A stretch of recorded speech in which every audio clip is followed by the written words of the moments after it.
नमस्कार। जिंदगी के जो सबसे बड़े सबक होते हैं ना, या फिर जो कड़वी सच्चाइयां होती हैं, वो अक्सर मोटी मोटी किताबों में नहीं मिलती, बल्कि वो तो एक छोटे से जोक या दो लाइन की शायरी में छिपी होती हैं। तो आज ऐसी ही कुछ मॉडर्न विजडम की परतें खोलेंगे।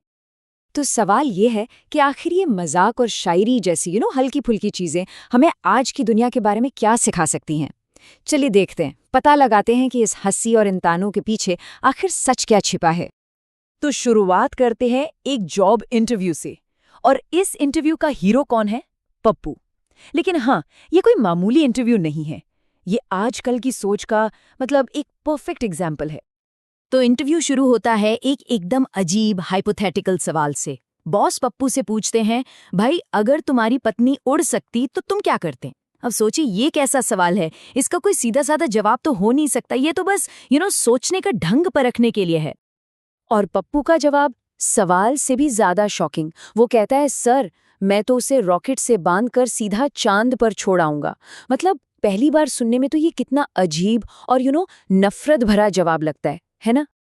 बॉस का रिएक्शन भी बिल्कुल वही था जो हम सबका होता। वो भी हैरान होकर पूछते हैं, अरे इतनी नफरत, आखिर क्यों? और ये एक नेचुरल रिएक्शन है, क्योंकि जवाब में ऐसी नेगेटिव फीलिंग जो दिख रही है, पर असली वजह कुछ और ही थी। और यहाँ आता है इस कहानी का सबसे बड़ा ट्विस्ट। पप्पू कहता है, नफरत नहीं सर, सावधानी। बस इस एक लाइन ने पूरा गेम ही पलट दिया। ये नफरत का केस था ही नहीं, ये तो थी एकदम दूर की सोच, बिल्कुल प्रैक्टिकल थिंकिंग। तो ये जो पप्पू की सोच है ना, इसे ही कहते हैं प्रैक्टिकल लॉजिक। उसकी टेंशन अपनी पत्नी से नहीं है, टेंशन है उस काम से जो उसके सर आ जाएगा। सिंपल सी बात है, अगर पत्नी उड़कर पंखे तक पहुंच सकती है तो पंखा साफ करने की जिम्मेदारी किसकी होगी? ऑफ कोर्स पप्पू की। तो बस फ्यूचर की एक मामूली सी दिक्कत से बचने के लिए वो इतना बड़ा कदम उठाने को तैयार है। और इस कहानी का एंड वो तो और भी कमाल है। बॉस उसकी इस कह सकते थोड़ी सेल्फिश लेकिन क्लेवर सोच से इतना इम्प्रेस हुआ कि उसे फौरन नौकरी पर रख लिया। और ये क्या बताता है? ये बताता है कि आज की दुनिया में ना कभी कभी फीलिंग्स से ज्यादा ऐसी प्रैक्टिकल और अपने फायदे वाली सोच को वैल्यू दी जाती है। तो ये तो हुई पप्पू के प्रैक्टिकल लॉजिक की बात। अब चलते हैं हमारे मॉडर्न विजडम के दूसरे सोर्स की तरफ।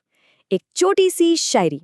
ये भी बात तो प्रैक्टिकलिटी की ही करती है, लेकिन इसका अंदाज थोड़ा सीरियस है। जरा शायरी पर गौर कीजिए। जिंदगी की भाग दौड़ में सुकून नहीं मिलता, हर फूल खुशबूदार हो ऐसा गुलशन नहीं मिलता।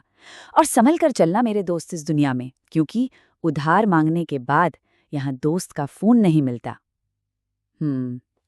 इसमें एक अलग ही तरह की उदासी है और दुनिया को देखने का एक बहुत ही कॉशियस नजरिया। तो आखिर ये शायरी कहना क्या चाहती है? चलिए इसको दो हिस्सों में तोड़कर समझते हैं।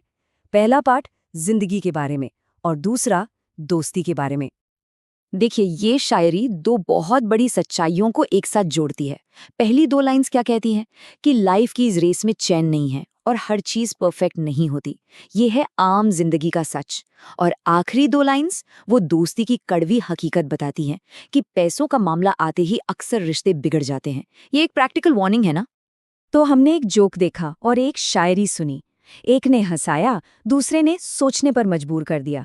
लेकिन दोनों में एक चीज कॉमन है, और वो है व्यावहारिक सोच। अब यहाँ देखिए दोनों के बीच का कनेक्शन कितना क्लियर है। पप्पू का जोक बिल्कुल मजाकिया और चालाक है, वहीं शायरी थोड़ी सिनिकल और रियलिस्टिक है। पप्पू का मोटिवेशन क्या था? एक काम से बचना, मतलब सेल्फ इंटरेस्ट। और शायरी का मोटिवेशन निराशा से बचना, यानी सेल्फ प्रेजर्वेशन। तो पॉइंट ये है कि दोनों ही मामलों में प्रैक्टिकलिटी को फीलिंग्स और ट्रस्ट से ऊपर रखा गया है। तो हम आराम से कह सकते हैं कि पप्पू की चालाकी हो या शायरी की वार्निंग, ये एक ही सिक्के के दो पहलू हैं। दोनों ही हमें एक ही चीज सिखा रहे हैं कि आज की इस कॉम्प्लेक्स दुनिया में सर्वाइव करने के लिए एक तरह का प्रैक्टिकल लॉजिक बहुत जरूरी है। ये एक तरह की सर्वाइवल स्ट्रैटेजी है, चाहे वो काम से बचने के लिए हो या दिल टूटने से। और ये सब हमें एक बहुत बड़े सवाल पर लाकर खड़ा कर देता है। पप्पू को उसकी प्रैक्टिकलिटी के लिए नौकरी मिल गई। शायरी भी हमें प्रैक्टिकल होने की ही सलाह दे रही है। तो क्या क्या आज के टाइम में सही होने से ज्यादा जरूरी प्रैक्टिकल होना है? एक सवाल जिस पर सोचना तो बनता है।